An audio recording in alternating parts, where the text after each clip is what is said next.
Most empaths believe they are getting better. They have done the work. They have sat with the shadow. They have walked away from the relationships that drained them and built the boundaries that protect them. And by every visible measure, they are right. They are getting better. But Carl Jung mapped something that most empaths never hear about. A final stage of psychological development so demanding, so counterintuitive, so fundamentally opposed to everything the empath's identity is built upon, that reaching it requires destroying the very thing they have spent years becoming. He called it the stage of the sovereign wound, and the reason most empaths never arrive there has nothing to do with how much shadow work they have done. It has to do with something they have never once been willing to examine: their relationship with their own suffering, not the suffering others caused. The suffering they keep, the suffering they return to. The suffering that has become, over years of quiet and unconscious repetition, the most intimate relationship they have. Today, I'm going to walk you through the 4 stages Jung identified in the empath's psychological development, show you exactly where most empaths get permanently stuck, and reveal why the final stage demands the one sacrifice most empaths would rather die than make. If you have been doing the inner work for years and something still feels unfinished, if you have healed in every visible way and still wake up with something unnamed pressing against the inside of your chest, Jung would tell you that you are sensing the gap between where you are and where the sovereign wound lives. And that gap is the most important distance you will ever cross. Jung did not stumble onto these stages accidentally. He observed them across hundreds of patients over decades of meticulous clinical practice, watching the way the wounded psyche moved or refused to move through specific phases of development. Each phase felt like the destination, until the next one made the previous one look like a waiting room. The first stage Jung identified, he called the immersed wound. This is where the empath's journey begins, and it begins in the body before it begins anywhere else. The empath at the immersed stage does not have a wound. They are the wound. Every experience passes through the unprotected nervous system without filtration, without containment, without the psychological membrane that separates what happens from who you are. They do not feel pain, they become it. The grief in a room does not reach them. It inhabits them. The tension between 2 people at a dinner table does not register as something happening over there. It registers as something happening inside their own chest. At this stage, the empath has no framework for what is occurring. They do not understand that they are absorbing what belongs to other people. They only understand that they are always inexplicably exhausted, always without clear cause heavy, always carrying something they cannot name, because they have never been told that what they carry was not theirs to begin with. Jung observed that empaths at the immersed stage are almost universally misread by the systems around them. The medical system calls it anxiety. The educational system calls it sensitivity. The family system calls it difficult. None of them are seeing what is actually happening. A nervous system so exquisitely calibrated to the emotional frequencies of others that it cannot distinguish between its own signal and everything it receives. The breakthrough out of the immersed stage arrives when the empath first encounters a language for their experience. When someone says to them for the first time, "You are not broken, you are absorbing what is not yours," this recognition that much of what they carry belongs to the world and not to them is the first doorway. And many empaths stand in that doorway and believe they have arrived. Jung would tell them they have only found the entrance. The second stage is what Jung called the identified wound. This is where the empath discovers their identity.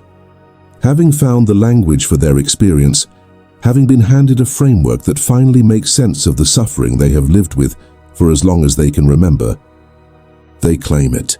They call themselves an empath. They read everything written on the subject. They build community around the shared vocabulary. They consume content endlessly, voraciously, content that confirms what they are, explains what they are, celebrates what they are, and for a period of time that can last years or decades. This is deeply, genuinely healing. Jung understood this. He did not dismiss the relief of the identified stage. He observed that it was necessary. The empath who has spent a lifetime believing they were broken finally discovers that what they are has a name. that they are not alone in it, that there are others who have navigated the same invisible terrain and found ways to survive it. This is real progress.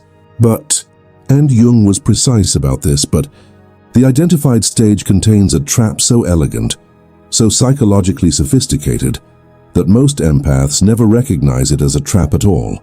The trap is this: when suffering becomes identity, it becomes something to protect. When the wound becomes the self, anything that threatens the wound threatens the self. And growth, genuine growth, the kind that actually changes something that threatens the wound. Because genuine growth requires the empath to ask questions, the identified stage has no interest in answering. Am I using my sensitivity to avoid my own shadow? Is my identification as a wounded empath keeping me in a position I have unconsciously chosen? Is there something in me that does not want to be free? These questions feel like betrayal at the identified stage. They feel like being asked to abandon the community, the framework, the hard-won understanding of themselves that replaced years of chaotic suffering. Jung found that empaths at the identified stage often had a subtle but unmistakable investment in their own woundedness. Not because they were dishonest, because the wound had become the most coherent story they had ever been told about themselves. And coherent stories are not easily surrendered, even when they are no longer true. The third stage, Jung called the laboring wound. This is where the real work begins. The empath who enters the laboring stage has moved beyond identity and into genuine reckoning. They are not just calling themselves sensitive anymore. They are sitting with the specific texture of their own darkness. At the laboring stage, the empath begins to encounter something they were not prepared for: their own complicity, the ways their empathy served their ego, the superiority embedded in always being the one who felt most, the subtle power in being the person others needed, the control embedded in managing the emotional climate of every room, the avoidance embedded in staying so focused on everyone else's interior life that they never had to remain too long in their own. This confrontation is devastating in the way that only truth can be devastating. The empath at the laboring stage faces the possibility, not comfortable, not easily digested, that their caregiving was not always love. Sometimes it was a transaction. I will absorb your pain if you will need me. I will make myself indispensable if you will keep calling. I will organize my entire existence around your healing if you will keep confirming that I am the one capable of providing it. Jung found that the laboring stage was where most empaths who did genuine work eventually reached their final resting place. And he was careful to say that this is not a small thing. An empath who has genuinely integrated their shadow, who has faced their own darkness with honesty and without flinching, is psychologically more developed than the vast majority of human beings who will ever walk the earth. The laboring stage produces real freedom, real discernment, real psychological health, but it is still not the sovereign wound. And the difference between them is the difference between healing and liberation, between becoming free from suffering and becoming free from the need for suffering to mean something. The laboring stage heals the empath. The sovereign wound dissolves the healer. So what is the sovereign wound? And why do so few empaths ever arrive there? Jung described the sovereign wound as the psychological state of a person who has stopped using their pain as currency, not suppressed it, not transcended it in the spiritual bypassing sense of that word, but genuinely, completely stopped exchanging it for anything. Not for identity, not for community, not for the specific validation that comes from being someone whose suffering is exceptional enough to justify exceptional attention. The empath who reaches the sovereign wound has done something that sounds almost insultingly simple. They have stopped needing their wound to be the most important thing about them. Not because the wound was not real, not because the suffering was not genuine, but because they have finally, after everything, become more interested in what lies beyond the wound than in the wound itself.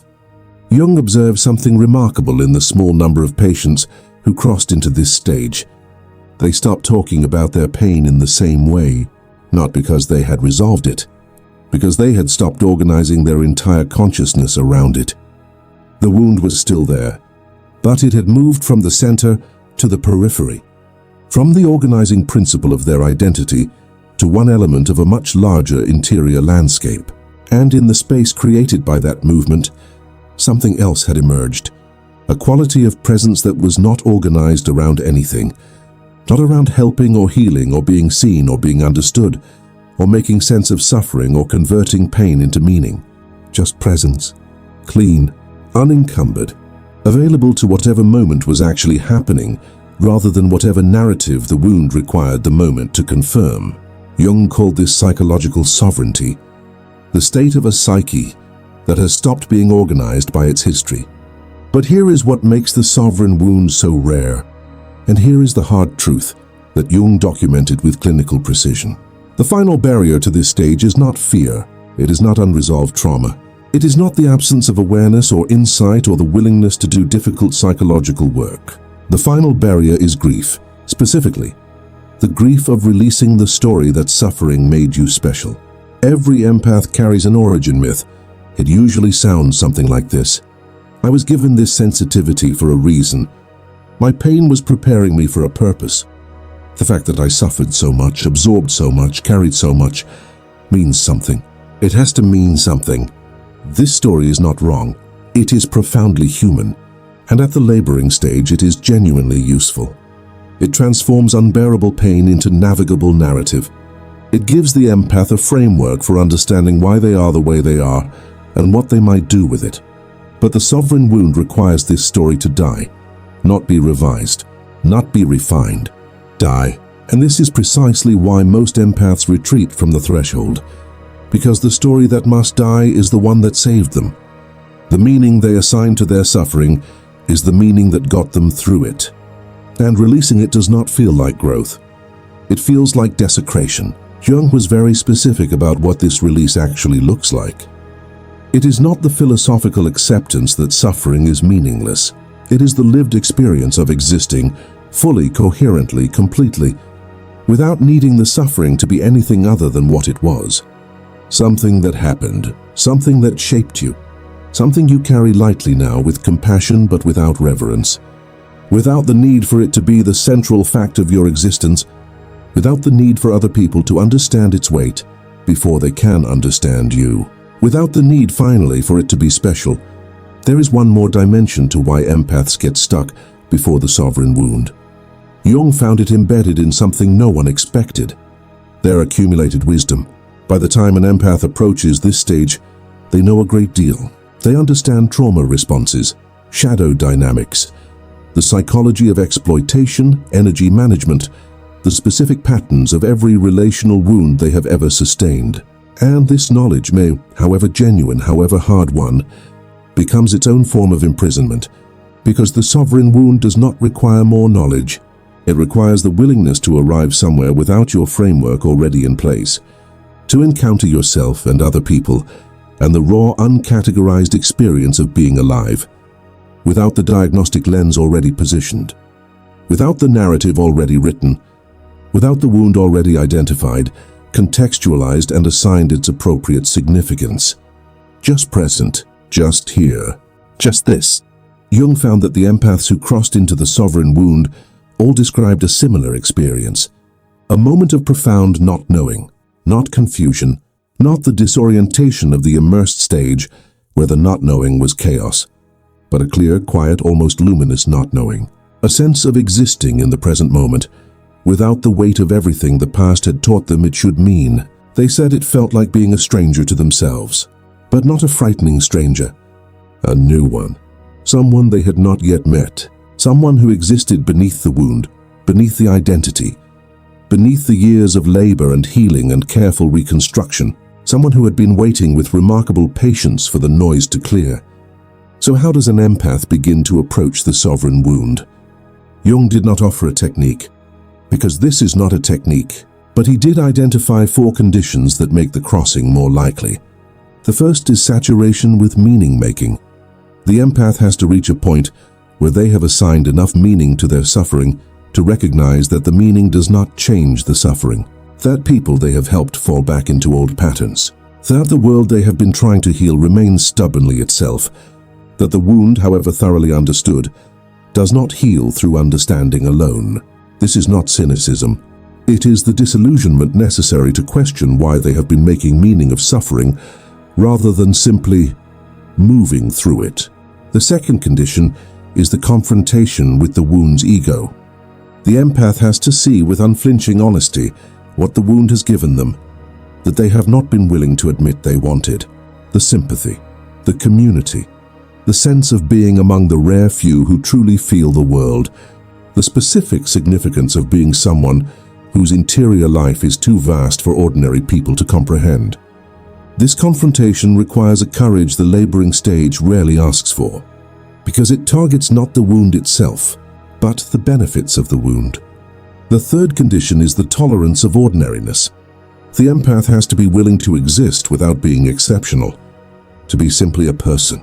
Sensitive, yes. Perceptive, yes. Capable of depth that not everyone is capable of, but not chosen. Not here for a reason larger than simply being here. Not the protagonist of a story in which their suffering was the necessary chapter that made the later chapters possible. Just a person living a life. That is enough. The fourth condition is extended interior silence. Chosen solitude, not the solitude of withdrawal or rejection, the deliberate, sustained practice of being alone with one's own consciousness without the organizing principle of the wound to give it shape. Jung found that every empath who crossed into the sovereign wound had passed through a period of this silence. A period where the old stories ran out, where the familiar narratives completed themselves, and there was nothing new to replace them.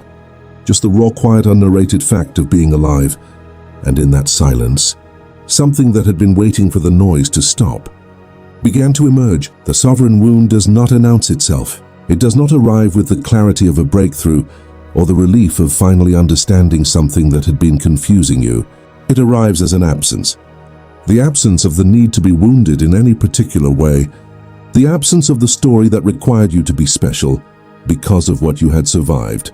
The absence of the organizing principle that had structured your identity, your relationships, your understanding of your purpose in the world. And in that absence, not emptiness, spaciousness, the specific quality of psychological space that exists only when the self has finally stopped being organized around what happened to it, and has begun, not perhaps for the first time, being organized around what is actually here, now, in this moment, in this body, in this life, that belongs entirely, undeniably, without borrowed meaning or assigned significance, to them. Jung said that the sovereign wound is not the end of sensitivity.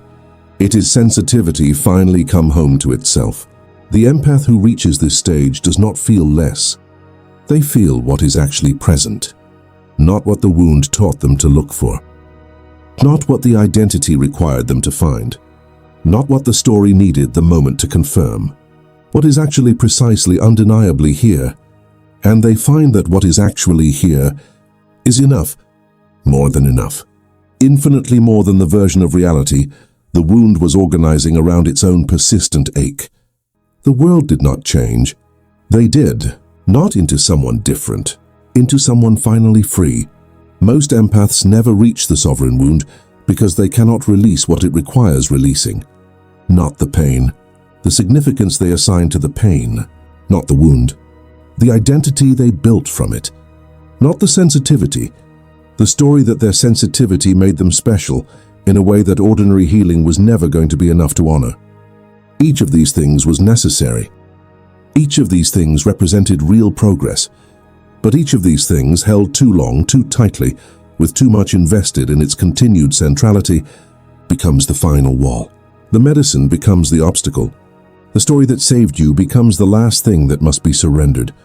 And the empath who can face that surrender, who can grieve the wound, mourn the significance, release the story, without replacing it with a new one, enters a psychological space that Jung could only describe in the language of paradox, more aware and less certain than they have ever been, more present and less defined than they have ever been, more themselves, finally, completely, irreducibly themselves, than the wounded version ever allowed. That is the sovereign wound. Not the wound that made you who you are, the wound you finally stopped needing to be.